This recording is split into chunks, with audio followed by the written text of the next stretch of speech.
Good, yeah, I think we can turn it. That's picking me up pretty well, Steve. Yeah. This must be a hot, like a really loud mic or something. I can go deeper. I'll call this meeting to order of the General Government and Finance Committee at 6 p.m. This meeting has been given public notice in accordance with section 19.83 and 19.84 Wisconsin statutes in such form that will apprise the general public and news media of subject matter that is intended for consideration and action. Roll call. All members are present. With that, we'll move to item 3, approval of the minutes of September 30th, 2021. Move approval. Second it. All right, we have a motion on the table to approve the minutes. Any discussion? Corrections, nothing? Okay, if not, all in favor say aye. Aye. Aye. Opposed? Motion carries. Public comment. Is there anybody online, or there's nobody here for public comment, so. Anybody online? Probably not.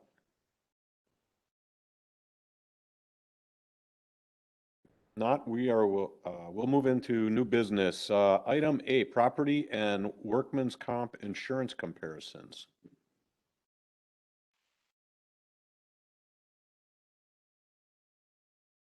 So much. I'm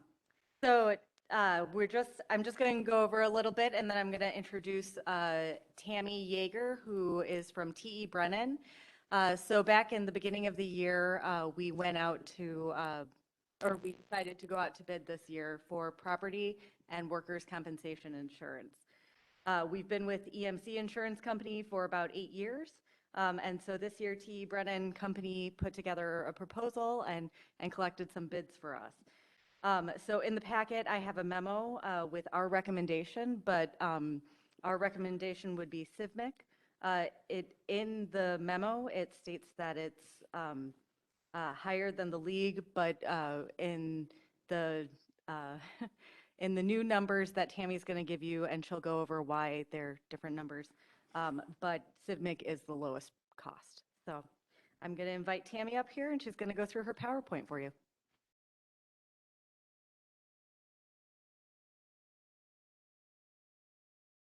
Hello, first of all, my name is Tammy Yeager, as Aaron pointed out, with T.E. Brennan, and we've been the consultant for the village for a number of years. I used to work with Kim and then Michelle, and so as we're going through this, if there's any questions, please let me know. One of the first things that you'll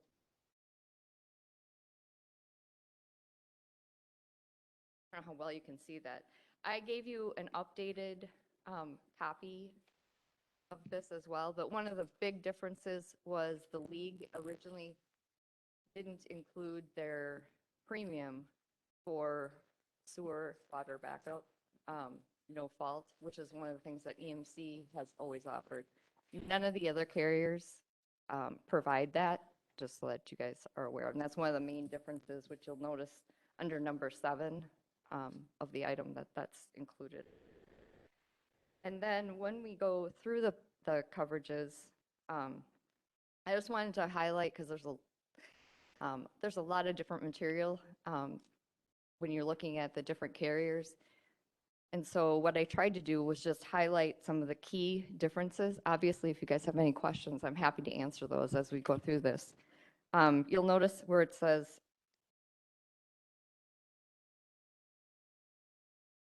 this isn't the PowerPoint. This looks like the whole. I had some key difference. Anyway. No, that's fine. I didn't know if you wanted to go, we certainly, if you guys wanted to go through each section. I'll still point out some of the big differences. If you're looking at the property, you'll notice that towards the top there's talks about business income. EMC was at 2 million, MPIC was at 2.5 million, and I should back up because CIVMIC does not write property and casualty insurance, so they partner up with municipal, which is MPIC. The league also uses MPIC, so that's one of the I guess, one of the differences or something else that you'll notice. And then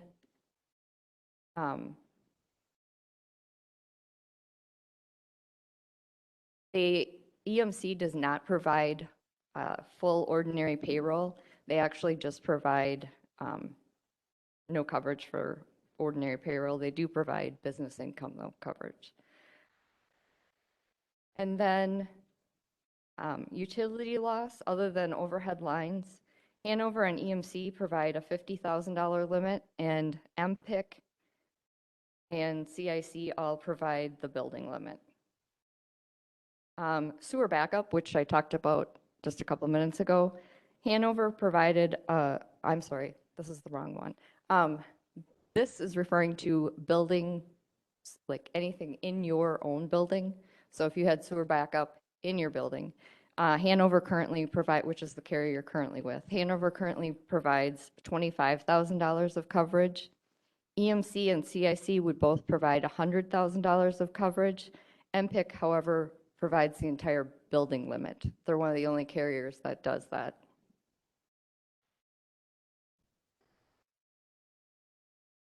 So I guess, do you guys have, based on what's on there, do you guys have any specific questions on the property? Otherwise, I would move on to the crime. Yep. Yeah, trustee Kaminsky. What are the most important things for us to look at on this, to prioritize in our minds, seeing this is not something we do every day? Yeah, I was just going to say. Well, when you look at, you want to look at property limits. So that very top line, we're looking at the 53,000, 486, 775 roughly across the top. And what we tried to do, because there are so many differences, what we tried to do was make sure that everybody that turned in requests for proposal, we tried to make their numbers equal. So I took out any of the rate differentials, and that's how we computed everybody's premium, so it would be based on the same things. That's what I was looking for. And then one of the other differences is that MPIC provides appraisals free of cost, and if you haven't looked at getting appraisals in a while, that's roughly a minimum of $25,000. And that, to me, would make a big difference. I don't think the village has had an appraisal done in a number of years, unless... Our building appraisals or our Yep. facilities. Right, yep. And they even appraise all of the tanks and stuff, which a lot of carriers are not familiar enough with. So, so that's another thing. That would also make sure that we have a clean, new statement of values, which would make me feel better. So, and then the crime coverage, to your point, what are some of the main differences? As you can see, EMC, Liberty, and CIC have basically a $500,000 limit with a $500,000 limit, sorry, with a $5,000 deductible. And then if you look at Hanover, and let me back up again, because this is who CIVMIC uses for their crime coverage. So when I say Hanover, it's not the carrier that's currently providing your property coverage. They have a separate deal made out with CIVMIC to provide higher limits. So this is under CIVMIC, but Hanover's the carrier. Correct. Yep. Because there are certain coverages that when you're part of a group like the League or CIVMIC or WMIC, but they don't necessarily want to have first dollar coverage on. So they go out and buy other policies with different carriers. One of those happens to be Hanover. There's, you'll notice in a little while, there's another one included in there. That just helps buying power and the stability of the group. So, so anyway, there is a $5 million limit that does carry a higher deductible of $20,000.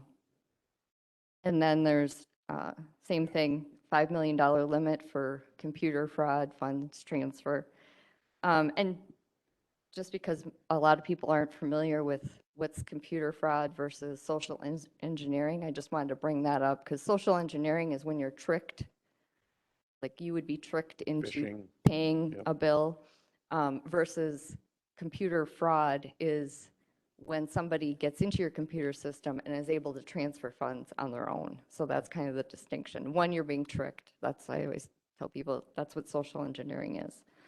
Monies and securities. Currently, you guys had a $25,000 limit, and then what we refer to in the insurance industry as a peak season endorsement. So you would have 200,000 during particular time periods. It does not cost very much to keep that limit the same throughout the year. And in fact, when you look at Hanover's, their crime policy is actually less expensive, and they're willing to keep the coverage the same year-round. So, questions on crime? Trustee Myers. Yes.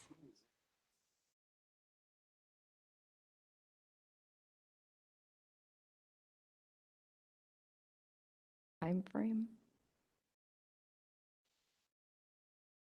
Oh, I'm sorry. You're talking about the monies and securities and the.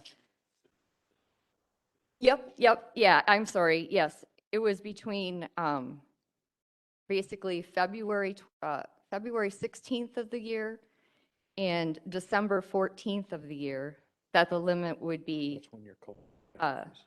Yes, so during that period of time, it's 25,000, and then it increases from 1215 to 215 to the 200,000. And one that you are recommending for us is the Hanover one, which is, it doesn't matter. No, it'll on stay here. the same year round. So, which personally I think is a better idea anyway. And yeah, and that one, in case I didn't say, that was a $5 million limit, like the other coverages. Any other questions on the crime?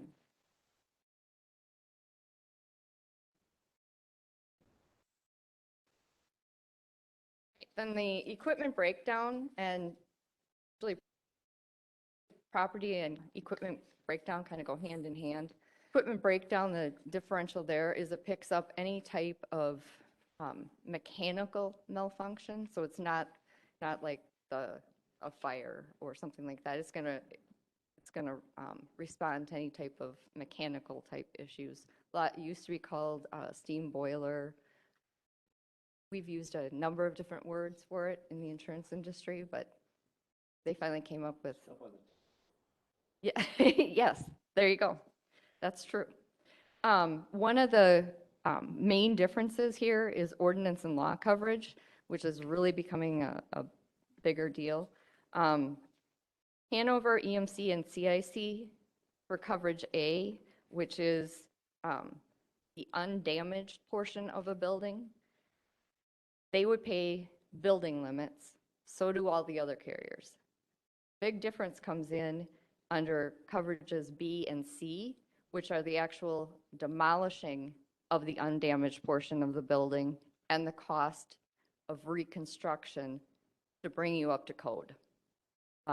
So that's where EMC only provides $100,000, CIC provides $1 million, and Travelers and MPIC include it in their limit. By the way, I should also back up. Travelers is who CIFMIC uses for their equipment breakdown. We're gonna need a roadmap pretty Yeah. soon of all these different. Yeah, I know. I apologize for that.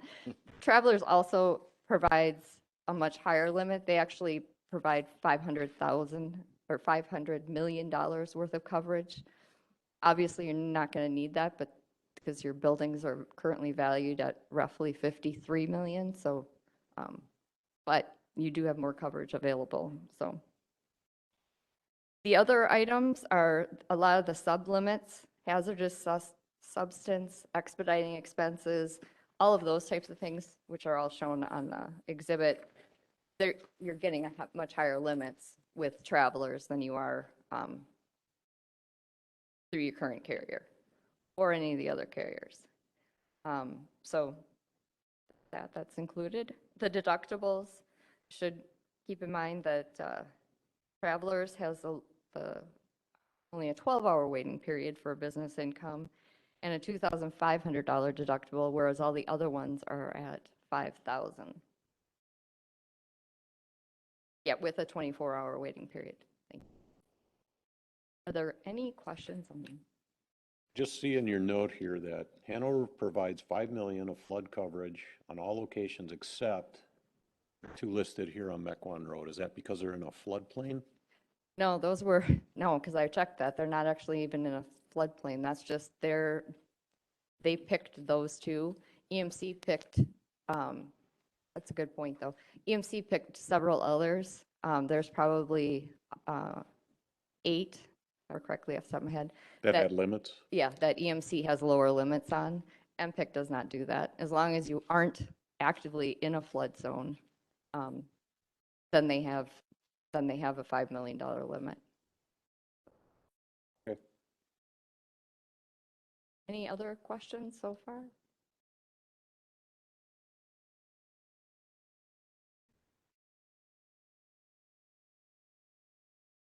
Public entity. And you'll notice on my original exhibit that you guys got, there were a couple items that I had to change once we got some other final documentation. Getting some stuff from some of the carriers was a little unique this time. So under employment practices, EMC actually provides employment practices under their public officials. Originally, I had written down under their general liability, which is not true. So just wanted to point that out. And then when you're looking at the different coverages, EMC provides a $2 million per occurrence and a $4 million aggregate. And we'll get into total limits in a little bit. The league provides $10 million with a $1,000 deductible, and CIC provides $10 million with a $10,000 deductible. And CIVMIC provides $5 million with a $25,000 deductible to an aggregate deductible of $100,000. That means that in the course of the year, you could have 3 separate incidents that total $100,000. Any one incident is going to be the $25,000. Public officials and errors and omissions, CIVMIC, the league, and CIC all provide their limit for general liability. EMC provides essentially the same thing, a $2 million and $3 million aggregate, but they do have a $3,000 deductible just on that. Employment practices liability, and this is one that I know Aaron and I discussed a little bit. EMC, the league, and CIC include this in their general liability limit.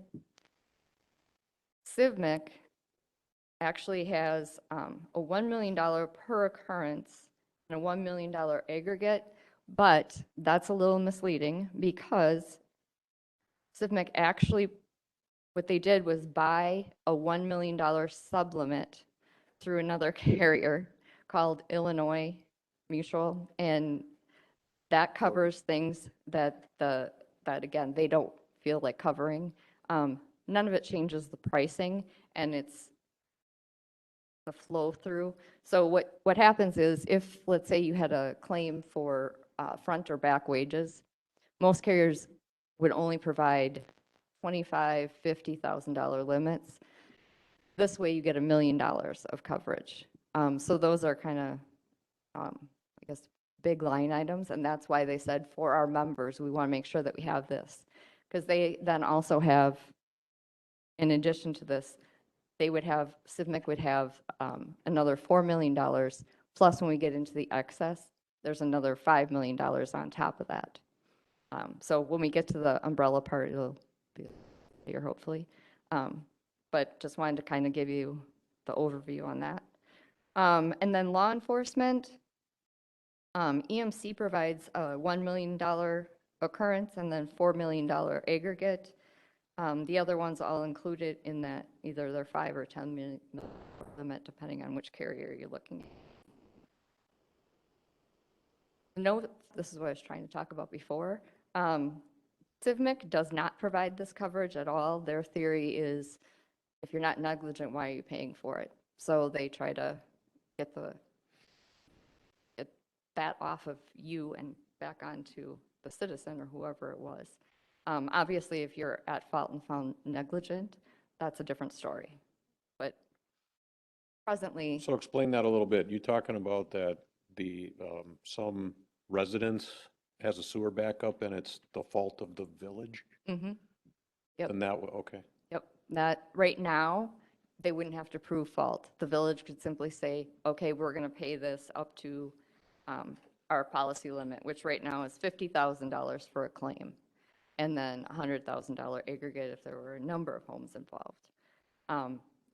The league actually has $100,000 per claim and $300,000 aggregate, but in the first exhibit, you'll notice that they're charging $36,200 for that. EMC charges $3,000 for their sewer backup. So they're vastly different on the cost and how they handle them. So the only two carriers right now that would even offer that coverage were either the league or EMC. All the other carriers believe that unless you're proven at fault, you shouldn't be taking on that additional exposure. Yep. In regard to, who actually does the inspection in regard to whose fault it was, as far as attorneys go? Well, that would, usually it has to, typically it's brought by, it would be the homeowner would have to say, here's why it was your fault. I mean, who's on our side, shall we say? Oh, then the carrier would be. Period. Yeah, yep. So if that, yeah. They if would I- investigate it themselves. Mhm. Come up with, was it really our fault or not, or? Any other questions before I move on? Skipping, okay. Auto liability. This is another one that the actual liability portion, CIVMIC shares limits with another carrier. EMC provides a $2 million limit. CIVMIC provides a $20 million limit. Oh, sorry, thank you. See, I get to talking and then. The league and CIC have a $10 million limit. CIC, though, does have a $10,000 deductible on that. The other ones you can see underneath, EMC has a $2,000 deductible. I'm sorry. The physical damage, EMC has a $2,000 deductible, MPIC has a $2,500 deductible, and CIC has a $5,000 deductible. And that's for both comp and collision. Those deductibles are the same. The only exception to that is for the antique truck, which everybody wrote at a $500 deductible.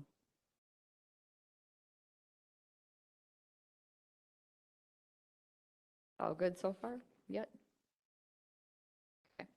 Then on the next page, this is what we did was I could write all the different limits, but this made it a little easier to look at. So depending on the different carriers, that obviously has an effect on whose limits are whose.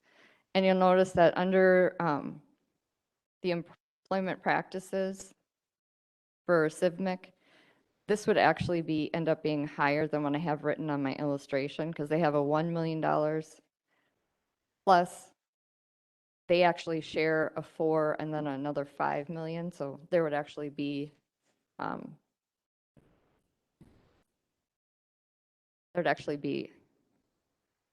closer to $10 million of coverage.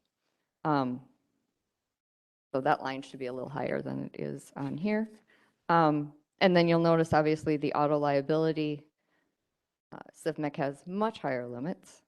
And then looking back at some of the other ones, you'll notice that there's little darker lines there. That's because that's the what we refer to as the attachment point. That's where the umbrella would take over.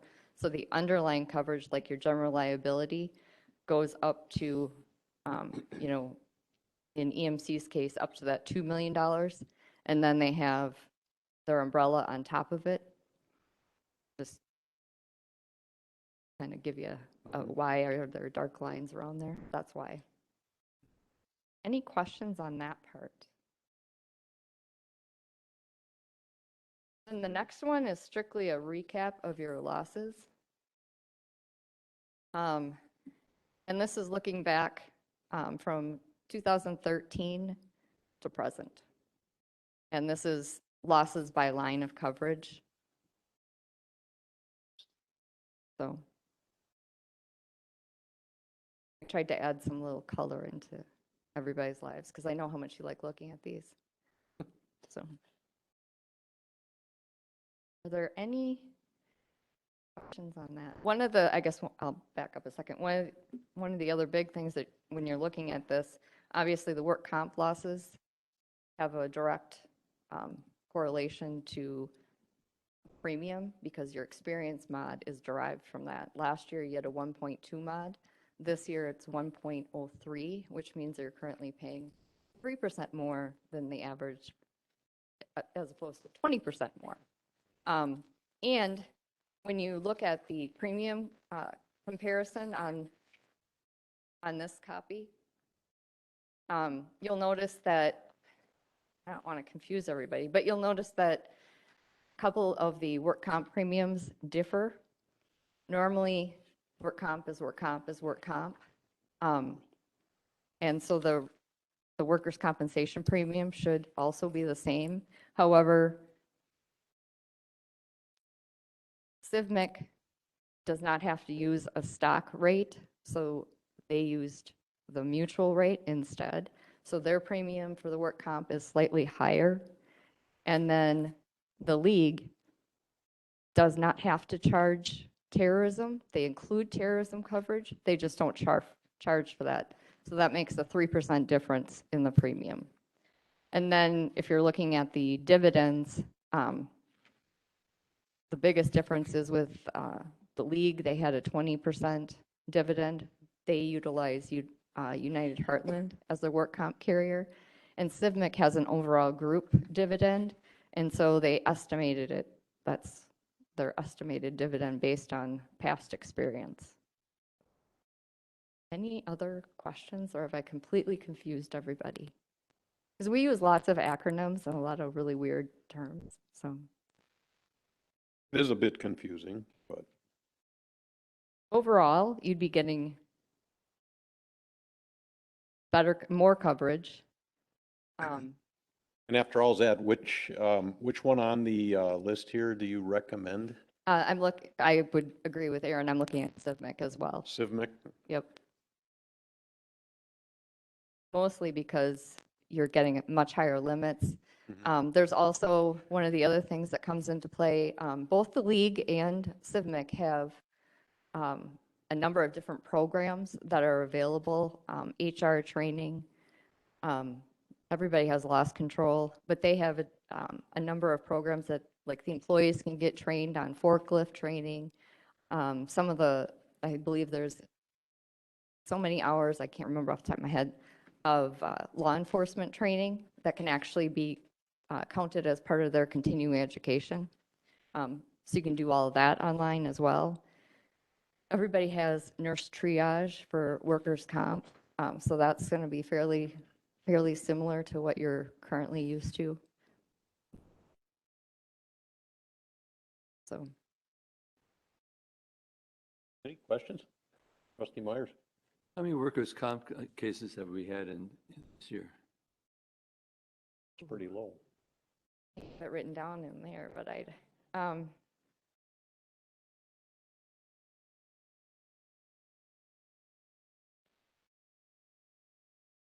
I'm off the top of my head though, I'm going to say this year you had that actually resulted in monetary payment.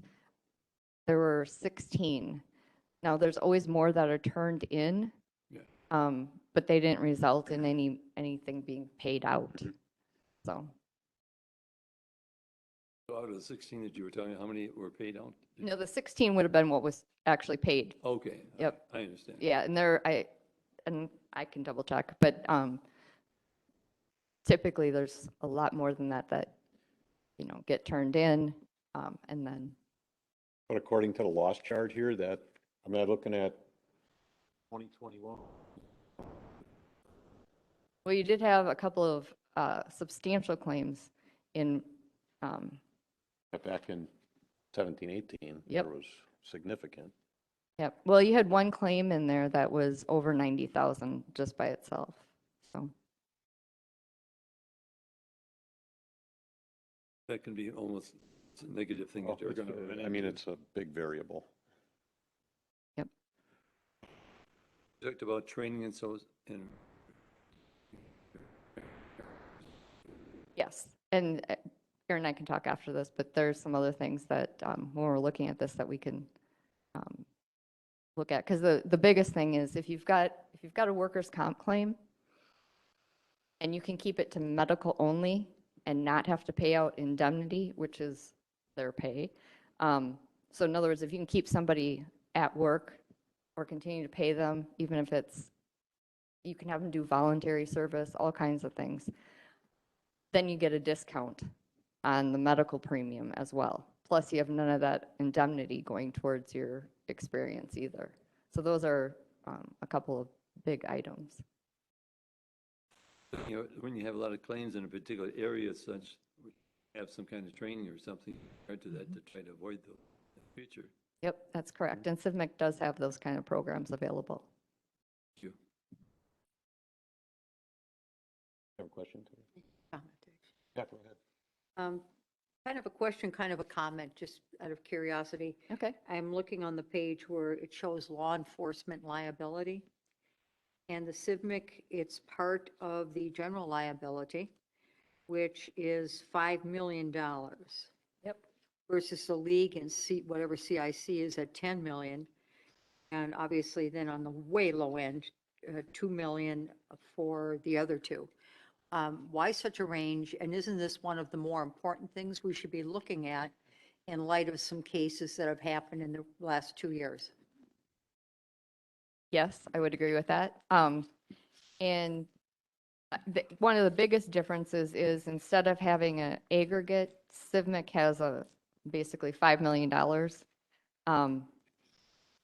EMC uses $2 million per occurrence and then a $4 million aggregate. So everything kind of flows through that general liability. So in theory, though, you could have a general liability claim, a public officials claim, and an employment practices claim. So is it 2 million, 4 million, or is it a total of 5 million?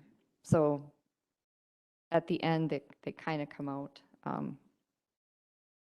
similarly. Some of the biggest claims, though, right now are actually cyber directors and officers and employment practices, all mostly because of COVID and people not making the accusation that people have not handled the COVID. And so that therefore it causes problems. And directors and officers, it's obviously wouldn't affect you guys, but for every business out there, if they have directors and officers, that comes into play.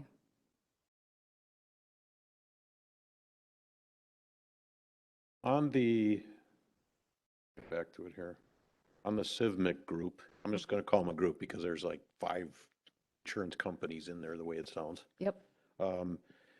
Their umbrella is 10% of the other umbrellas that are listed here, and is that because most of it is in aggregate and the umbrella portion is much smaller? Or what is, No, it's just a difference in the carrier because but their Oh, their- GL is higher, right? right. So yes, so the the umbrella. risk of hitting your umbrella is much less. Correct. I see what you're saying now. Yes, that would be correct. And what was that total? I mean, how much does the umbrella cover over? $5 million. So claims, Terry, really go up to $10 million. And in some cases more than that because they have an umbrella that's at 20 million plus the extra 5 that goes over that. The automobile.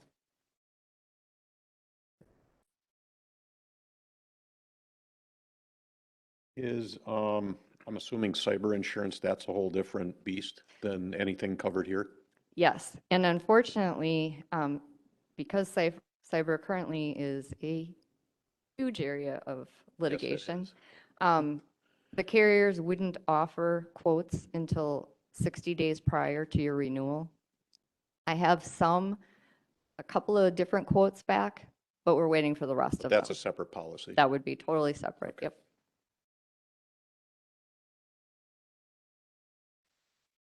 Good. Any comments, Aaron? I knew you wanted to talk. It would be part of the policy, though. It would be included in the cost, the The cyber? cyber. I see.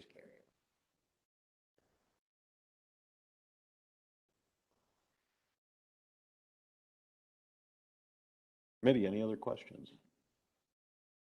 Not, I guess we're looking for a recommendation here. The recommendation from staff is to go with the CIVMIC option, which is column 4.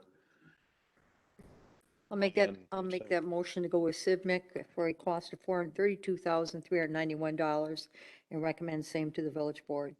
Second. All right, we have a motion to accept the CIVMIC or recommend the CIVMIC option. Any other questions or comments? If not, we'll vote. All in favor, say aye. Aye. Aye. Opposed? Motion moves forward unanimously. Thanks for your All work. right, thank you. Thank you. A lot of data.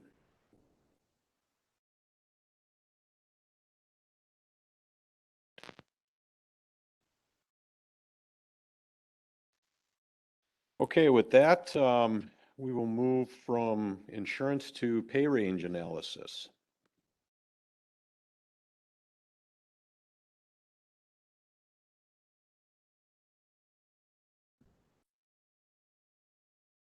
Hi, thank you so much, everybody. So I've been looking at the pay grades, and we have 27 pay grades currently. How many? 27. Thank you. And right now, that accounts for 38 individuals. So I thought we should, kind of get those down. So I'm sorry, I forgot I have a PowerPoint.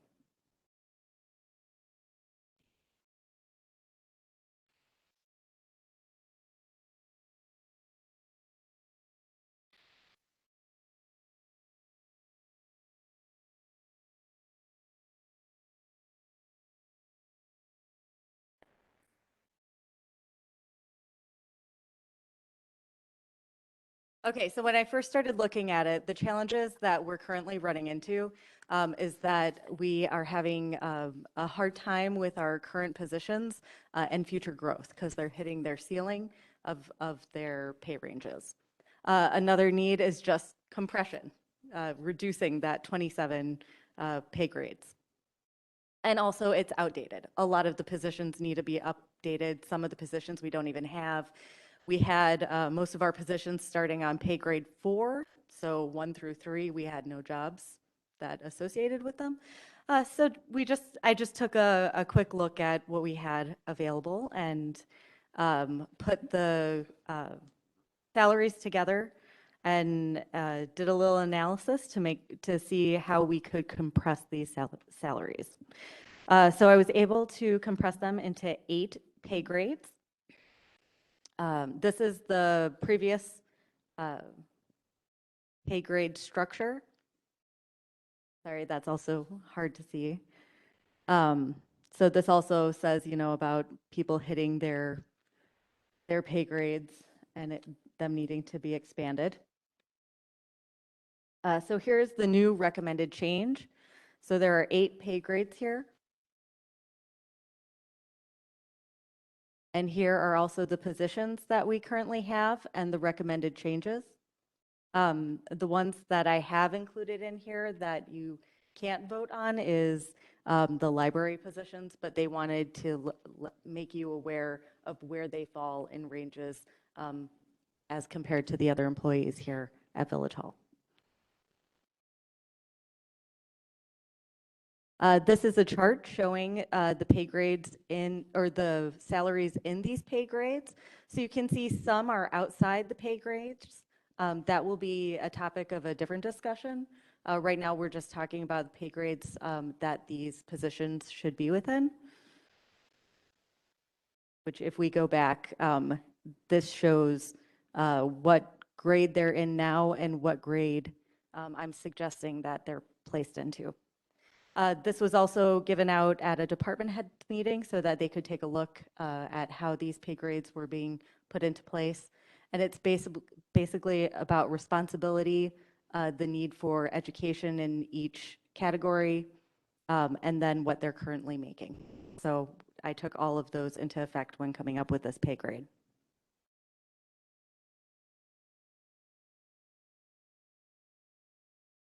And so this is the final look of what the pay grades would be at, or what the positions would, which pay grades the positions would be at.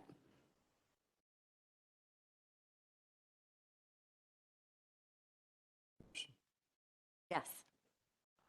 How many steps are there are they all the same? This does not include steps. So steps, I know there are steps for the deputy clerk position. However, I'm not sure if there's different steps within other positions. This is just to, Just showing the, this is just the low pay and the grade. top. Yep, right. yep, the low and high of each pay grade.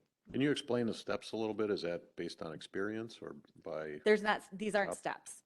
No These are just steps. the pay grades for the specific the jobs. range The ranges, from yep. low to high? Yep, from low to high. Steps is a different thing.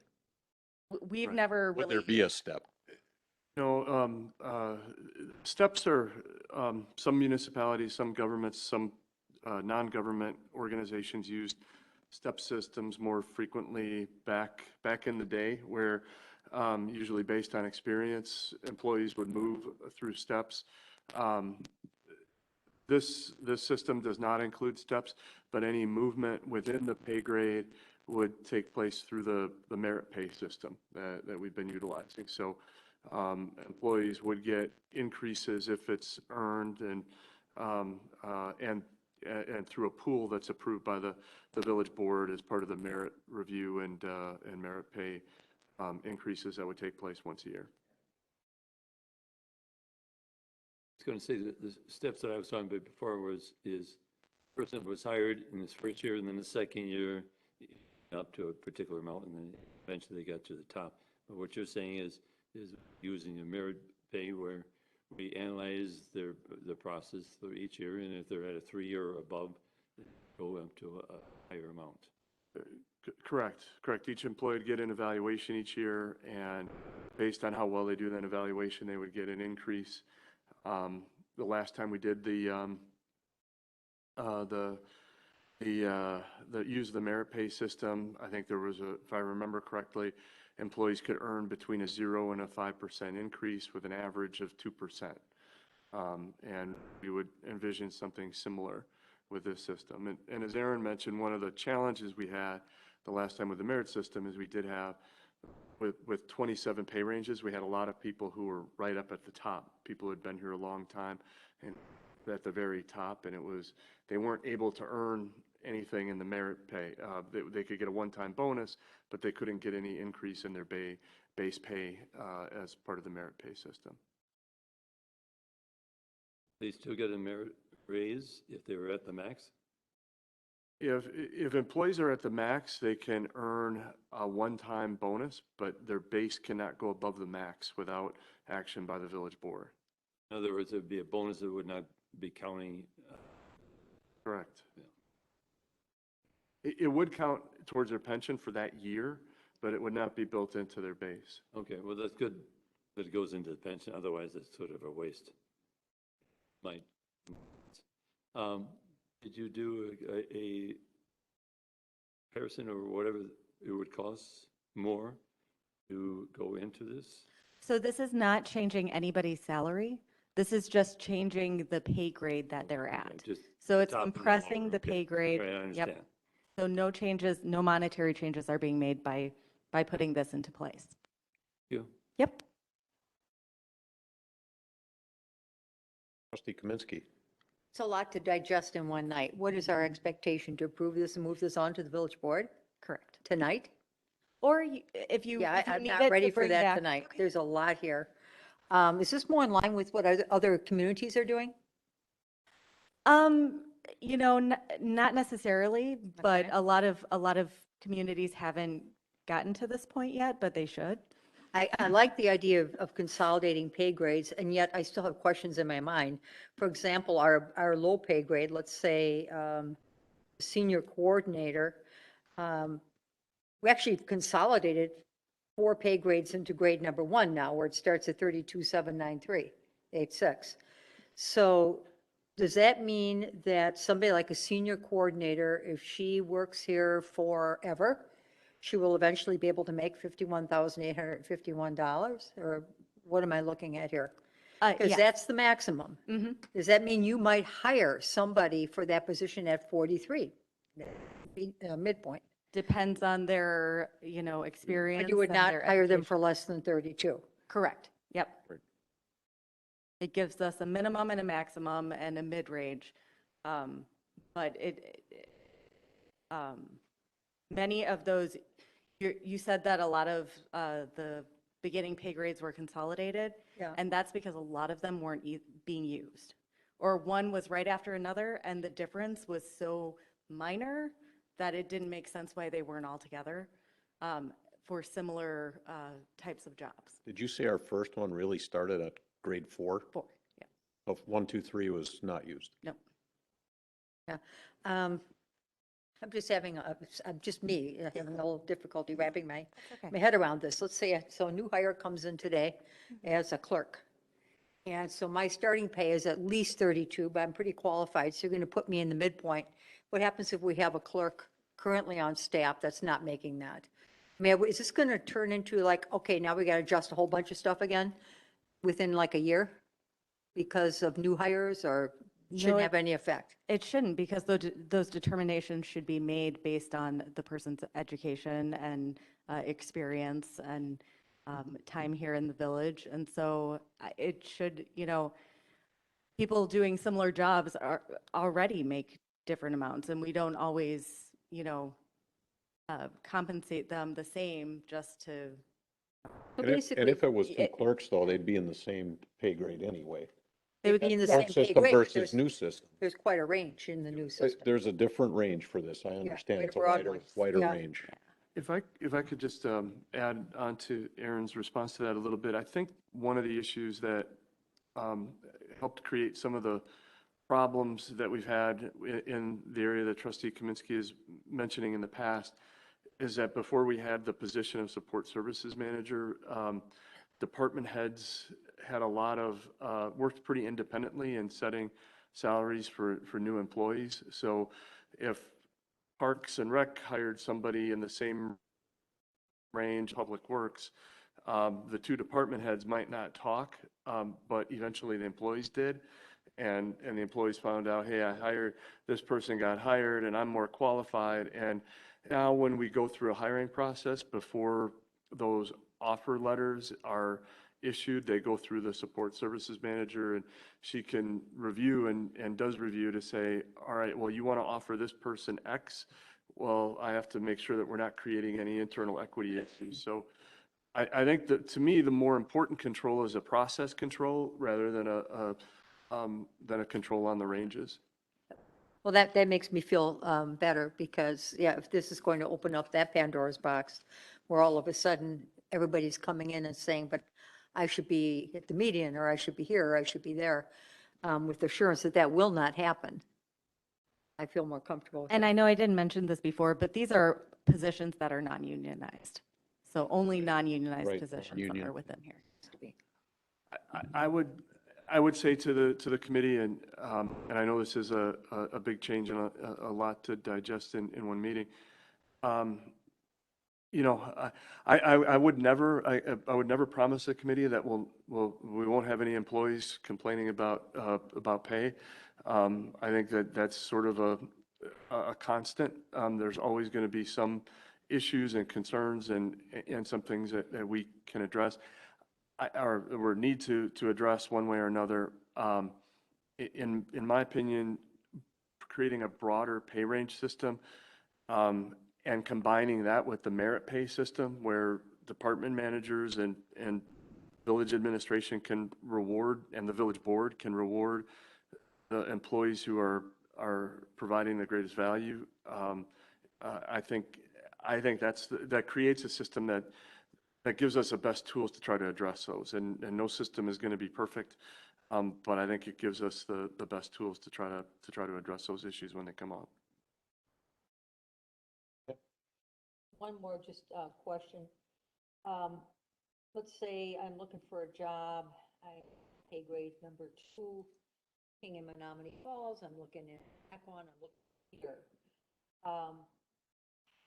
Where do we stand, to your knowledge, on being competitive in our pay? So I haven't done a full salary study. However, when a job becomes available, I do look and see what the surrounding areas or similar sized municipalities are paying their employees. But I have not done a whole compensation study for all positions. We can assume then that they fall into these ranges, for sure. That's my, If we didn't do the study. I mean, I cannot, isn't that something we need? Shouldn't they go hand in hand? To me, in my head, they do, but maybe I'm not understanding it correct. I think that one of the challenges is that right now, those numbers are changing very rapidly. As Aaron mentioned, we have been going out every time a position becomes vacant and looking at how we compare. And one of the things that I see is there's a lot of variation out there right now. I think that's going to continue for the time being. I think we should do that. I think that those comprehensive studies, I know that those comprehensive studies are time consuming and costly. There is, to some extent, we can do that work internally, and look at what some professional organizations like WCMA or the League of Municipalities have available. But to truly do that analysis, to bring a consultant in is I mean, the last time I did one of those studies was 10 years ago, and it was for a larger organization, but it was well into 6 figures to do that. So I think it's something that would be helpful to have. I think that reducing the number of pay ranges and broadening the pay ranges will help when we are going out and recruiting for Yeah, some of those okay. tough to fill Yeah. positions. and just so you know, I've looked at a lot of those studies in the past too, and the difficulty is so many jobs have so many different aspects to them that it's really hard to compare them. I've done that for police chiefs. I've done that for sewer operators, for directors of departments, and it's really hard because there are a lot of different things. The staff support they have, what is actually included as of what's actually listed in their job description. I mean, they don't always match up, and so. Those studies are kind of hard. I think that's why a lot of people go and have a consultant come in and do those, is because it's hard to justify that the pay, what the pay ranges should be. I imagine the market kind of determines that for you in the interview process, number of applicants you're getting. Were you expecting this to go to village board tonight? I don't recall if it was on the Not agenda. tonight, no. No? Okay. I mean, I reviewed it and I thought it was, the compression I like. 27 is That's insane. Yeah. ridiculous when you have 38 employees. Everybody has their own pay scale. But if you need a little bit more time, I think we're okay with that as well. We can bring it up at the next meeting. I think I'm okay with moving this on, as long as it's not tonight, because that gives me a chance, another 2 weeks to look at it before it comes up before the board. I don't want to delay it. I know we have some situations with certain directors at this point that we really want to give some idea that relief is in sight, because they're bumped up against those ranges. And I think that's the right and proper thing to do. Appreciate that. All right, with that, I would need a motion to forward. Or are we going to vote on this? No, I next mean, month? a motion to move this forward. to I'll the make the motion to village move forward to the village board, the recommended new pay ranges for positions in the village. I'll second it. All right, we have a motion. Any questions? This doesn't include part-timers, right? Like, talking about park and rec, summer help and things like that. Are they in here? They are not a part of this pay scale. That would include like the park and rec part-time positions. And even though they're governed by the library board, the library has some part-time positions that are not included in this pay scale. And the library board, although they're on here, they would have to make their own decision on that. Is that correct? Correct. Anything else? If not, we'll vote. All in favor, say aye. Aye. Opposed? Motion carries. All right. Item C, the 2020 year-end draft. This is for the accounting of 2020. There's been a lot of work done on the books for 2020, not quite final yet. So we'll get an update here. If you don't mind, I'd like to give a little introduction to this item. I've got Amanda Bloomberg and Leah Whipperfirth of Baker Tilly. They are on our meeting this evening, and they can answer your questions. The audit does start on page 30 of your packet, and that starts the draft 2020 audit. Key item to point out is on page 32, showing the surplus amount as over $267,000 from 2020. But as I understand it, that's after there are payroll accrual entries made by the auditors. And I'd like to turn it over to the auditors unless Steve has something to add.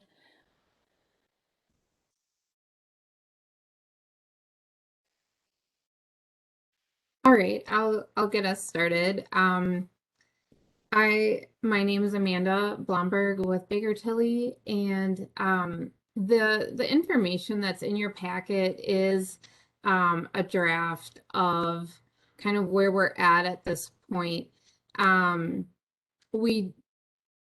There are some data points that we can talk about, and I'm available to answer questions about anything else that comes up. Some of the main focuses that we look at really revolve around fund balance, and Deanna started to hit on this right away. And I'm going to use the page numbers that you'll see at the bottom.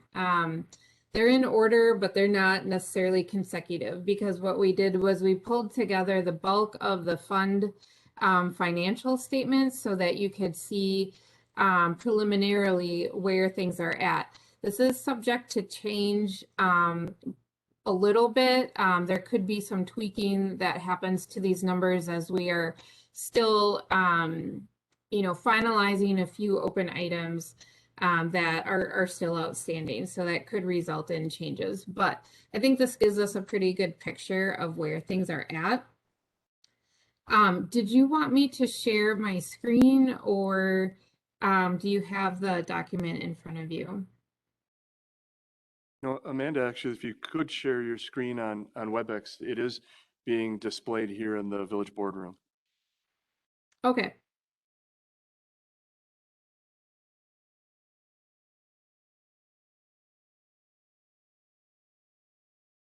Okay. Can you see the document? If you could make it just a bit larger. They do better go to. Yeah, I Is think that that's good? That's good. WebEx thing. Now we can see it. Okay. All right. So what we're starting with here is the balance sheet for the governmental funds. And these would be the major funds. So they're the more significant funds that have, bigger balances, more activity. And more specifically, we have the general fund here sitting in the first column. And this is a major focus as we look at the financial health of the municipality. I'm going to skip down just a little bit. So it's going to be a little, normally we have some graphics that we can go through, but those aren't quite ready at this point. Like Deanna said, there was a net income. So revenues, we're anticipating that revenues will exceed expenditures by approximately $267,000.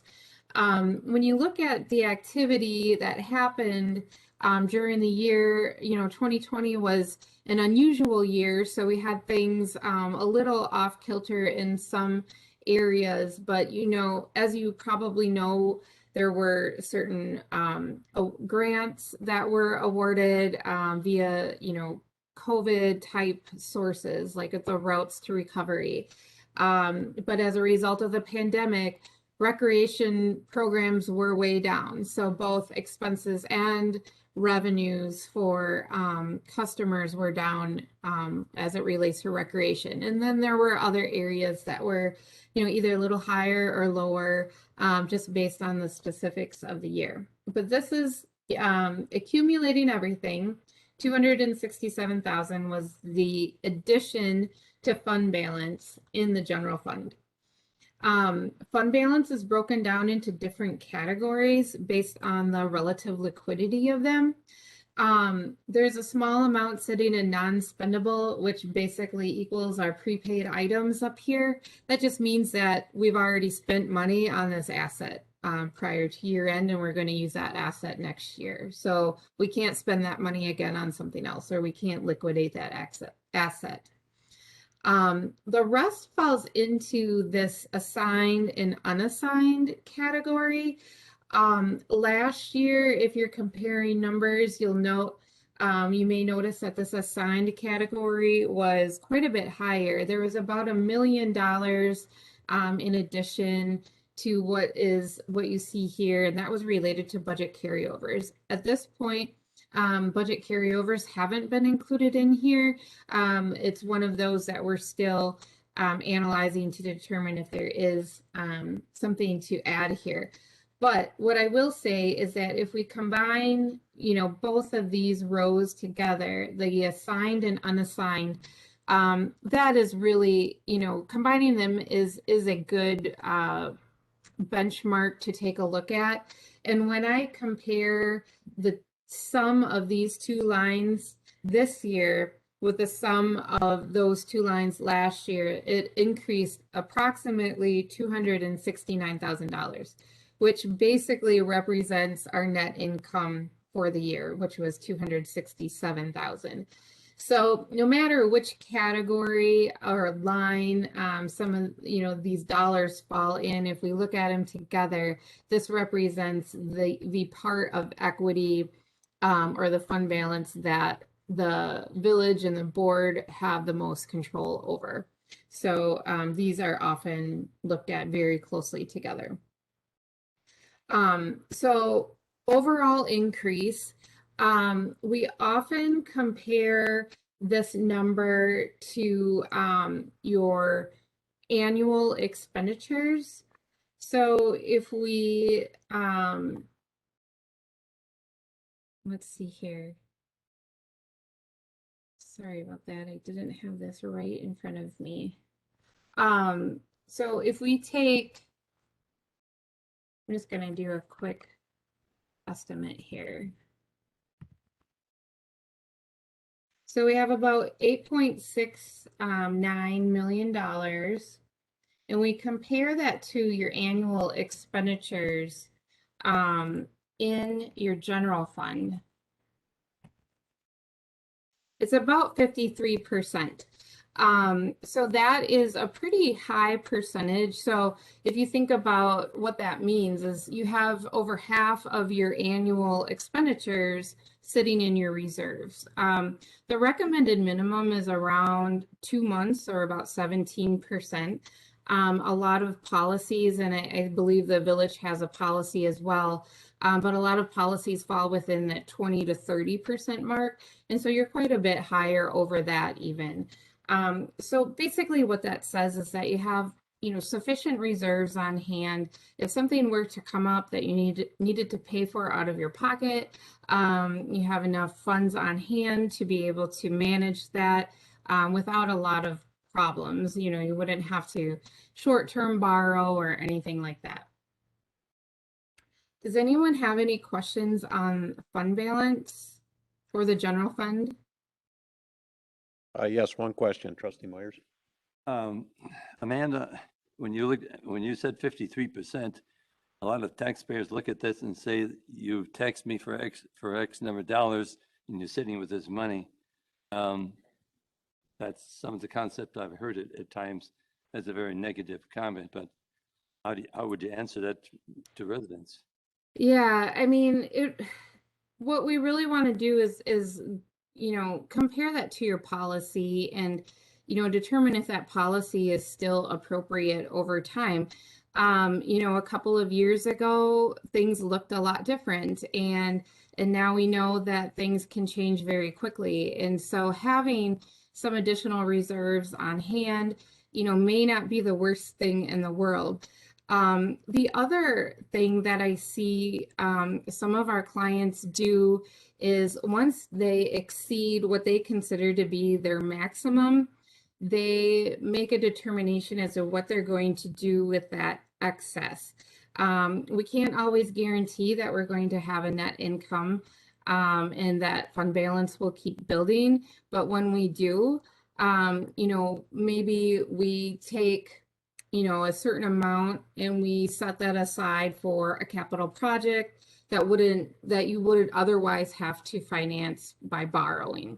So that's something that some of our clients do just to just kind of offset any accumulations of that fund balance. Again, 53% isn't outrageous, and honestly, when that percentage can vary, or the amount that makes up that percentage is important to keep an eye on as well, because your 53% is 8 million, but 8 million to another entity may only be 20%, and so, or it could be 100%. So it just based on your annualized operations, sometimes a smaller entity might feel more comfortable with that higher percentage, just because, if something were to occur, some kind of emergency or repairs, that needed to be done on short notice, then that, there's sufficient funding there to manage that. Thank you for that particular part, Amanda. I'm sure our administrator has got minds in regard to this going forward when we need to have that new building. It might take 5 million of that money, put that down so we don't have to go up as much for bonding. That's just my statement. Yeah, I just wanted to add real quickly and appreciate Amanda's, I appreciate the question and Amanda's response to it. But for any residents who might be listening, I think one of the things the village board has talked about pretty extensively is that we do have some big capital projects coming forward, a new DPW facility, looking at a new police building, and looking at some strategies to use some of those reserves that are above our policy to help offset the debt service levy that's going to be related to that, and whether that's helping to fund the initial construction or using the reserves to cover a portion of the debt service and smooth that levy impact in over a period of time, but looking at some strategies to do that. Thank you again, Amanda. Yeah, I would say, most important thing is to just have a plan in place for that. So that sounds great. All right. Any other questions on that? All No, I right. think we're on. Okay. Let's see, we're gonna move on to the utilities. So we have, again, a balance sheet here and an income statement. So as you probably know, the utilities are, self-funded. So we charge customers a rate, And that is used to pay our operating costs as well as any debt, and then for any capital type costs as well that we don't necessarily finance. So a couple of things that we take a look at would be our operating revenue. So if we go to the income statement, this is page 12 of your of the document in your packet. If we look at the operating income line, the water utility has a loss of 221,000, and the sewer utility is a positive income of 184,000. Now that's before we account for any interest on debt and contributions and transfers. So transfers are going out. This is the payment in lieu of tax, 675,000 that goes to the general fund. So that is an annual transfer out. But capital contributions coming in generally are related to developer contributions of utility plant. So those are mostly non-cash. So those don't really figure into, you know, your operating or your cash flows, but they do add to your assets. So that's why they're reported in this way. But what I would say here is that, you know, without your capital contributions, if you go all the way down to the bottom in your change in net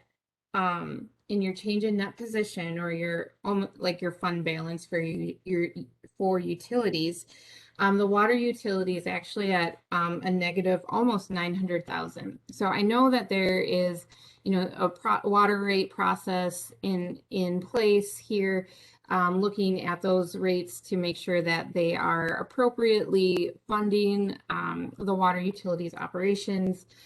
So that should be helpful there.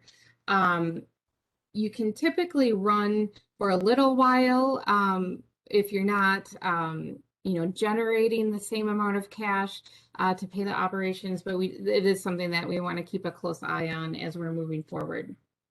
The utility, on the other hand, if we take out these contributions, we're at a positive 217,000, the sewer utility. And that is really, you know, the rates there are really designed to cover the costs that are paid to the Milwaukee Metro Sewerage District. So those are, you know, really just built into those charges for services. And generally the sewer utility is cash flowed, or if it hasn't, it's been an intentional spend down of some reserves that have been on hand. So just main message here is just, you know, keep an eye, making sure that, you know, we're generating enough revenues to cover our costs, and, you know, going forward and completing those rate studies whenever, you know, whenever we feel like we're slipping behind a little bit. There's rate increases that are allowed on an annual basis that are pretty minimal at 3%. The rate studies are usually designed to capture a higher, you know, a higher rate increase than those annual 3% steps. Another one thing that I also wanted to point out here too was, you know, we can often take a look at your current liabilities per water utility and sewer utility and compare those with your current assets. And at the moment we have, let me make sure I have the right number here. For the sewer utility, the current assets exceed current liabilities by about 7 million. So that's pretty significant. No issues noted there. The water utility, again, is a little bit lower. So again, that is calculating at about 615,000. And that is consideration that there is some water tower maintenance funds sitting in this current 1.5 million here. If we pull that out, This number looks a little different. It's about 900,000 instead. So that was a decision that we talked about earlier today, that we will make a change on this draft that will segregate that water tower fund so that it will show up down here and out of that current asset total. So if we compare with that change made, we get about $615,000 of assets that exceed the liabilities that are in those current categories. So that just means that, you know, you have cash that exceeds your liabilities that you're going to be paying with those, with that cash on hand. So again, one thing, you know, one thing that we can compare that to is how much revenue you're operating or you're taking in on an annual basis, and we can break that down into like a quarterly basis. So if you think about what your billing cycles are, generally you're on a quarterly billing cycle. So if we break down the operating revenues by quarter, we're at about 628,000 for the water utility. So our current assets, that, you know, that figure that I gave you earlier is really close to that. So we're really close to that, you know, quarterly billing amount. So that's something, again, that, you know, we don't want to dip too much lower than that. You might want to, you know, have a billing cycle or maybe 2 billing cycles on hand of cash and build that back up. So it's okay to spend that money that's available. You just want to have that plan in order to be able to build that back up so that you can then finance something else going forward. The sewer utility has quite a bit more. If we quarterize the operating revenues, we're at about 1.7 million. And then if we compare our assets with our current assets, we're at 7 million. So we're quite a bit above that quarterly amount for the sewer utility. So sewer utility is doing pretty well. Those charges, again, get kept, you know, up pretty well based on what MMSD charges to the village. Again, and the water utility rate study is in process. Does anyone have any questions on the utilities? Questions? All right. No questions. I think we can move on. Okay. I'm going to stop sharing. My intention will be to put together a similar graphics package like we would normally give you that will come when the audit is issued, so that you have some of those graphics to take a look at that you might be used to seeing. So stay tuned for those. But otherwise, you know, I'm happy to field any other questions or you know, anything else that has come up along the way that you'd like to discuss. All right. Trustee Myers. Amanda, normally speaking, how long does an audit take? Yeah, the audit can vary, but are you thinking, you know, as far as the issuance date, normally, you know, for the village, we're issuing it sometime in June, or the opinion and the financial statements are completed around that time. You know, due to a significant turnover at the village, you know, with several retirees at the end of 2020, I know current staff have been, you know, working to get caught up in some areas, and, you know, we've been assisting in some of those areas, and it, you know, it just all takes some time to get through. I know that the accounting system has been around for many years. I've worked on this job for a lot of time, and it definitely has been around this whole time. And I think that's been a challenge as well. So, you know, I would say in a normal year, we're looking at, again, you know, that issuance in sometime in June. I think sometimes it's been, delayed maybe a month into July, but generally that's the time frame that we would look for and look to get back on track in the future.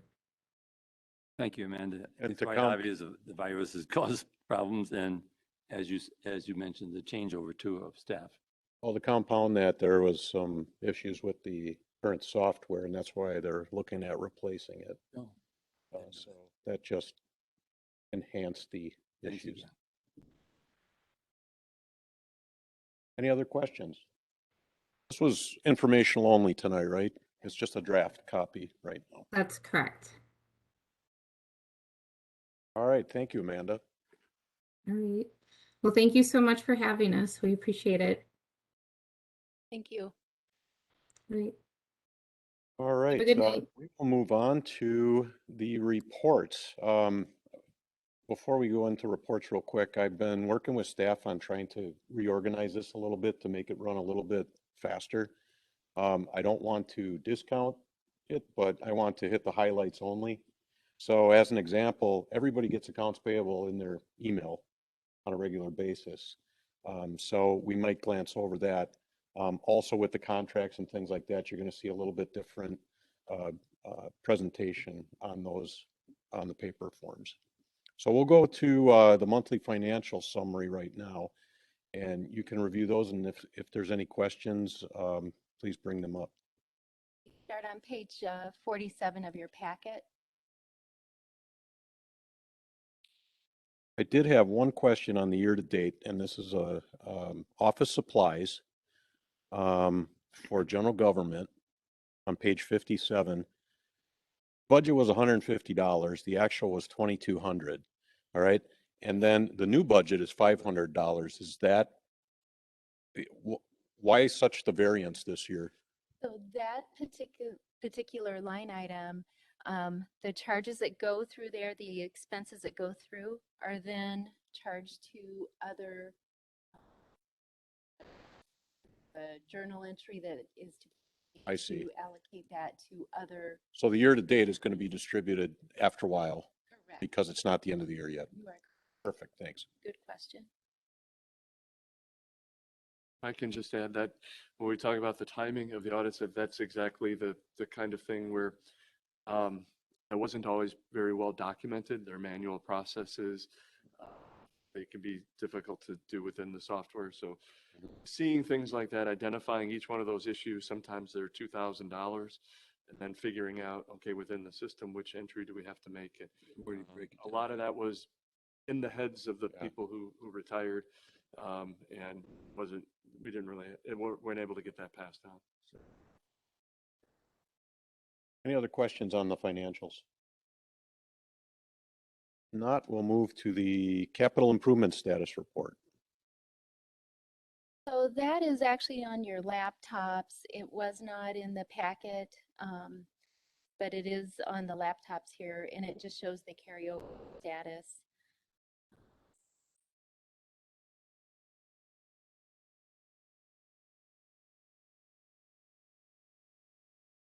And it just shows that some of the carryover that was approved, looks like some picnic tables were purchased.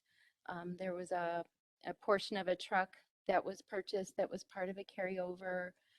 So it's just a status update of those items. It is on page 235 of the laptop that you're on, Trustee Miller. The blue and white type of spreadsheet.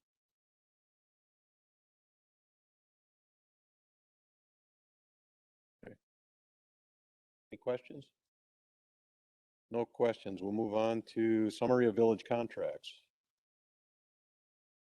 Give a couple of quick highlights. There are some larger contracts that were approved by the village board that are added on here. The ITU AbsorbTech contract for towels, mops, floor mats, etc., which was approved and is through October 1st, 2024.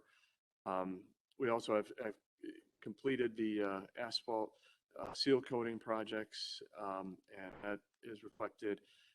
And then recently the village board approved the water and sewer extension on Holy Hill Road with Kruchek Construction, and that's reflected.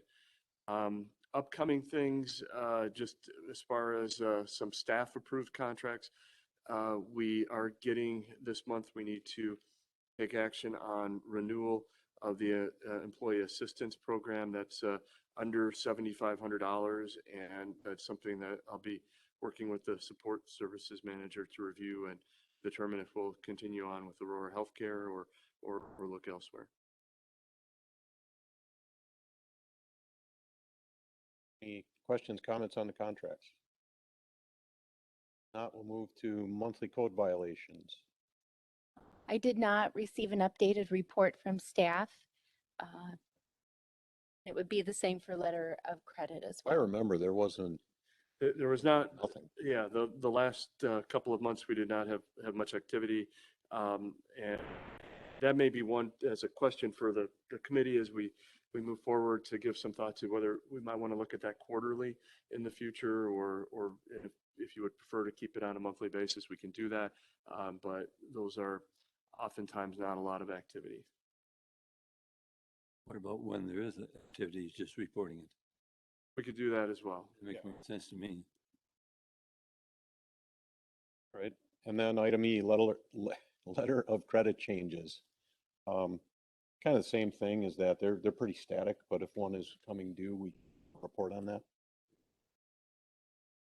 It's the same thing. I mean, if that's no report that needs to be done. Or if there's a new one. With that, we're through the agenda. We will schedule our next meeting, which would be November 15th.